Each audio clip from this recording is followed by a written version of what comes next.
ඉතින් කොහොමද අද මම මේ යන්නේ අපේ පැංචිගේ බර්ත්ඩේ කේක් එක හදන්න. මුලින් මම ඕන දේවල් ඔක්කොම ටික කිරලා ගත්තා. මේ විදිහට බටර් ග්‍රෑම් 250 මම මේ විදිහට බීට් කරගන්නවා. ඒකට ඊට පස්සේ සීනි ඔයගොල්ලන්ට කැටලොගු සීනි නම් තියෙන එක බ්ලෙන්ඩර් කරලා ගන්න. සීනි 250කුත් කිරලා ගන්න ඕනේ. කාමරුෂ්ණතුර එනකන් තියලා ගන්නව නම් බටර් ටික හොඳයි. ඊට පස්සේ මේ විදිහට සීනි ටික ටික එකතු කර ගන්න ඕනේ. ග්‍රෑම් 250ක් අරගෙන මම මේ ටික ටික එකතු කරලා මේ විදිහට හොඳින් බීට් කර ගන්නවා. ඉතුරු සීනි ටිකත් මම මේ වෙලාවේ එකතු කරලා බීට් කර ගන්නවා. එකම පැත්තකට බීට් කරන්න මතක තියාගන්න. එතකොට කේක් එක අපිට හොඳ උසකට හදා ගන්න පුළුවන්.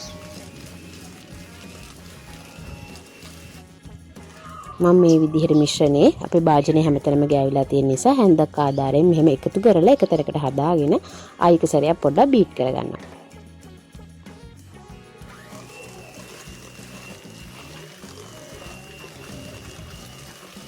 ඊට පස්සේ බිත්තර එකතු කරගෙන තමයි යන්නේ. බිත්තර භාජනයකට වෙන වෙනම කඩලා එකතු කරලා මොකද සවුත් වෙන බිත්තර තිබුණොත් අපේ බටර් සීනි මිශ්‍රණේ අපිට අහක දාන සිද්ධ වෙනවා. ඒක නිසා බිත්තර ටික හොඳට වෙන වෙනම කඩලා ඉවර වෙලා එකතු කරන්න. මතක ඇතුව කටු ටිකත් හොඳට පොඩි කරලා විසි කරන්න. මේ දවස්වල ඩෙන්ගු හැමතැනම තියෙනවා. මේ බිත්තර කටු වුණත් මදුරුව හැදෙන්න පුළුවන්. ඒක වළක්වා ගන්න බිත්තර කටු ටික හොඳට පොඩි කරලා විසි කරන්න. බිත්තර කඩනකොට මේ විදිහට එක එක එකතු කරලා හොඳින් බීට් කරගන්න එකම පැත්තට. මම මේ වෙලාවේ oven එක ප්‍රී හීට් වෙන්න දානවා. සෙල්සියස් අංශ 170ට විනාඩි 10ක් oven එක මම හීට් වෙන්න මේ විදිහට දානවා. ඊට පස්සේ මම මේ මිශ්‍රණයට වැනිලා මේස හැඳි 2කමාරක් එකතු කරගන්නවා. මම නම් ගන්නේ මෝතා එකේ බ්‍රෑන්ඩ් එකේ වැනිලා. එක වැනිලා තියෙනවා. ඩෙල් මේස් එකකත් හොඳයි. ඒක හැබැයි හරියට පිට කරගන්නවා. ඔයගොල්ලෝ කැමති වැනිලා බ්‍රෑන්ඩ් එකක් ඔයගොල්ලෝ පාවිච්චි කරලා මේක බලන්න එකතු කරගන්න. මේකෙන් විතර වල ප්‍රීමියම් එක වෙනවා. විතර බීට් කරලා ඉවර වෙලා එකතු කරන එකෙන් කරන්නේ ඒක නිසා. ඊට පස්සේ මෙන්න මේ විදිහට අපි කිරාගත්ත පාන් පිටි 250 එකතු කරලා එකම පැත්තට මම මේ විදිහට කවලම් කරනවා. පාන් පිටි වලට මම බේකින් පවුඩර් මේස හැඳි 2කමාරක් දාලා 3 සැරයක් කරලා තමයි තියෙන්නේ. මම මේ විදිහට ට්‍රේ ටික මෙහෙම ලෑස්ති කරගත්තා. මේක තමයි හරි අමාරුම වැඩේ. තෙල් කොළ දාලා හදන එක. නංගි ඉන්නවනේ. ඉතින් නංගි හදලා දෙනවා ට්‍රේ ටික හදලා මට. අද නංගි ගෙදර නැති නිසා මම ඉතින් මේ විදිහට හදලා තමයි මුලින්ම බීට් කරන වැඩේට ගියේ. ඉතින් මම කප් කේක් හයකුත් හදා ගන්නවා. මේ විදිහට කප් කේක් වලට මුලින් බැටර් එක දාලා ඉවර වෙලා ඊටු බැටර් එක දෙකට බෙදලා අපේ තැටි දෙකට දා ගන්නවා.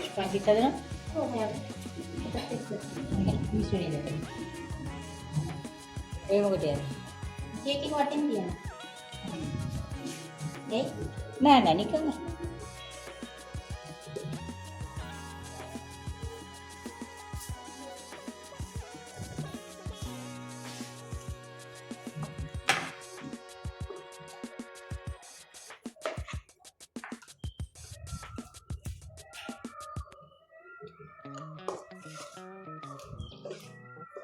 ඔයා කැමති නම් ඔයා හදන කේක් එක තැටියකට දාලා නැත් හදාගන්න පුළුවන්. මම මේ අඟල් 6 තැටි දෙකකට තමයි දාගන්නේ.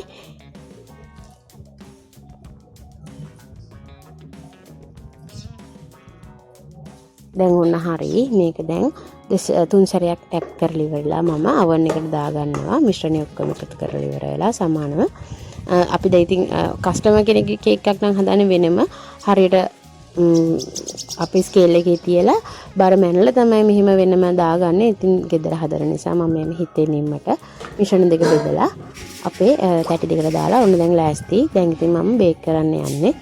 අපේ මේ කප් කේක් ට්‍රේ එක දාගන්න බැරි වුණා මට මේක ඇතුළට. ඉඩ මදි වුණා. ඒ ගමන මම ෆොයිල් කප් තිබුණා.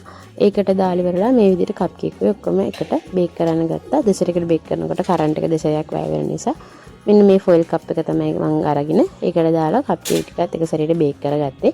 ඔයාට ඕන නැතිනම් දෙසරයකට ට්‍රේ එකේ බේක් කරගන්න පුළුවන්. ඔන්න දැන් ඊට පස්සේ බලන්න මගේ කේක් එක හොඳ උසකට ලස්සනට පැලෙන්නේ නැතුව ගාන්න තියෙනවා. මම මේක දැන් අයිසිං එක හදලා ඒකට අයිසිං කරගන්න යන්නේ. මම මේ විදිහට උඩ කපල පොඩ්ඩක් අයින් කරගන්නවා. අද කේක් ටොපර්ස් ටිකක් මම ගෙදර හදාගන්න හැටි මොගොල්ලන්ට පෙන්වන්න යන්නේ. ඔයාට දෝනි හරි චූටි පුතාට හරි ඕනම කෙනෙකුට මේ විදිහට හදන්න පුළුවන් කේක් එකක් මේ විදිහට.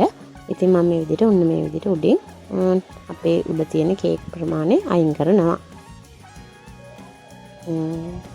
අයින් කරන විතරයි දැක්කේ. ඒ ටික කට්ටිය කාලත් ඉවරයි. මම මේ විදිහට අඟල් 8 කේක් බෝඩ් එකක් අරගෙන තියෙන්නේ. මම මුල් බටර් අයිසිං එකෙන් හදාගත්ත බටර් අයිසිං එකෙන් ටිකක් මේ විදිහට බෝඩ් එකේ ගා ගන්නවා. අපි කේක් එක අලව ගන්න ඕනේ නිසා මේ විදිහට ටිකක් ගාලා ඊට පස්සේ අපි කේක් එක ප්‍රමාණයක් මම මේකේ තියනවා. මේ විදිහට එක කේක් තට්ටුවක් මම අපේ කේක් බෝඩ් එකෙන් තියා ගන්නවා. බැලන්ස් කරලා හරියට තියා ගන්න. කේක් බෝඩ් එකේ ඉස්සරහ නම ගහන්න ඕන නිසා එතන ඉඩ තියාගෙන මේ විදිහට කේක් බෝඩ් එකේ මම මේක තියාගෙන ඊට උඩින් ආපහු අයිසිං ටිකක් දා ගන්නවා. අපේ ඊළඟ කේක් එක මේකේ තට්ටු උඩින් තියා ගන්න නිසා මේ විදිහට අයිසිං ටිකක් දා ගන්නවා.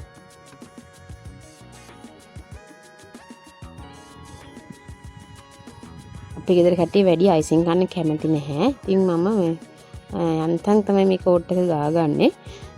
ඔයගොල්ලෝ කැමති නැති වැඩි අයිසිං කන්න. අයිසිං ටික වැඩිපුර දාගන්න. ඊට පස්සේ මම මේක වටේ ට්‍රම් කෝට් කරගන්නවා. හොඳට අයිසිං ටික වටේට ගාගන්න තමයි යන්නේ. අපි හොඳට අයිසිං කරගන්න කලින් මේ විදිහට අපේ වටේ අයිසිං ටිකක් මම හොඳින් ගාගන්නවා.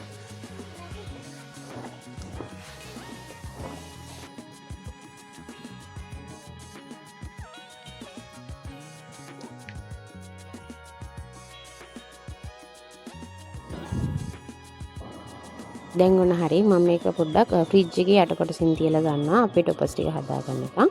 මම මේක ෆ්‍රිජ් එකේ යට කොටසින් තියලා අපි බලමු ටොපස් ටික කොහොමද හදාගන්නේ කියලා. මම මට ඕන ටොපස් වලට අවශ්‍ය පින්තූර සිලෙක්ට් කරලා ඊට පස්සේ මේ ෆොටෝ කාඩ් එක තමයි print කරලා තියෙන්නේ. අපි ෆොටෝකෝපි කරන තැනකින් ඔයගොල්ලන්ට ඔයාට ඕන කේක් එකේ ඩිසයින් එකට අදාළ පික්චර්ස් තෝරලා ඉවර වෙලා යවුවම ඒගොල්ලෝ හදලා දෙනවා. ඊට පස්සේ අපි බාබකියු ස්ටික් ගහලා ඉවරලා මේක හදා ගන්න ඕනේ. මෙන්න මේ විදිහට මම ඕන විදිහට කපා ගන්නවා වටේට.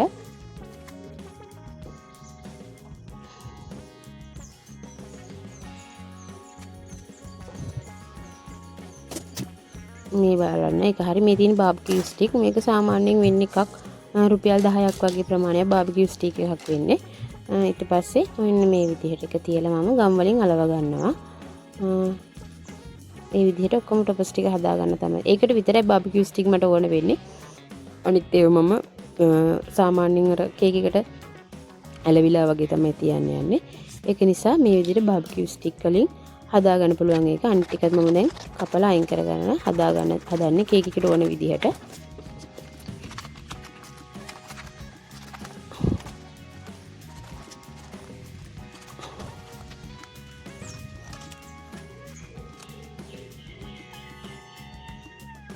ඒ ටික කරන කපල ඉවරයි. ගානට වටේ කපා ගන්න ඕනේ මේ ටික. ඕන විදිහට මේ විදිහට වටේ හොඳට ගානට කපා ගන්න. ඒ ටික නීට් එකට තියෙනකොට අපේ කේක් එක හරි ලස්සනට හදාගන්න. මේකත් මම මේ ගම් ගාලා අලවලා වේලෙන්න තිබුණ මොලෙන්. දැන් ඔන්න අපි බලමු අපි කේක් එකේ ඉතිරි වැට් ටික කොහොමද කරන්න කියලා. ඊට පස්සේ මේ තියෙන්නේ අයිසිං එක අපේ මම පාට පොඩ්ඩක් අඩ කරලා ගෙනවා. පින්ක් කලර් වලින් ඕන නිසා මම ඊට පස්සේ මේකෙන් කවර් කරගන්න යන්නේ.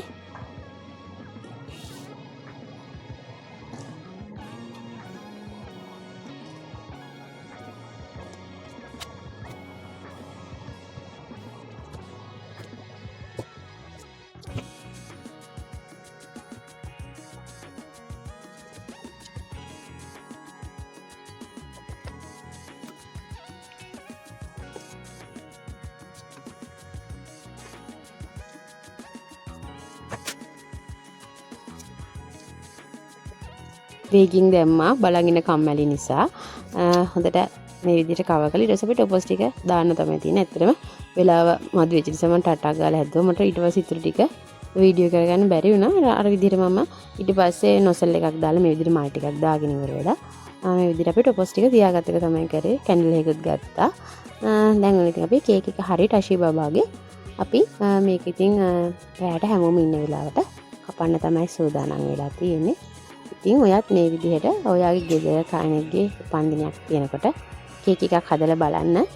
මේ නම් ටික මම කපාගත්තේ මේ හැපි බර්ත්ඩේ මේ අකුරු නම් නංගිගේ නම ගැහුවනේ ඒකට. මේව ගන්න තියෙනවා කේක් බඩු කඩවල් වල.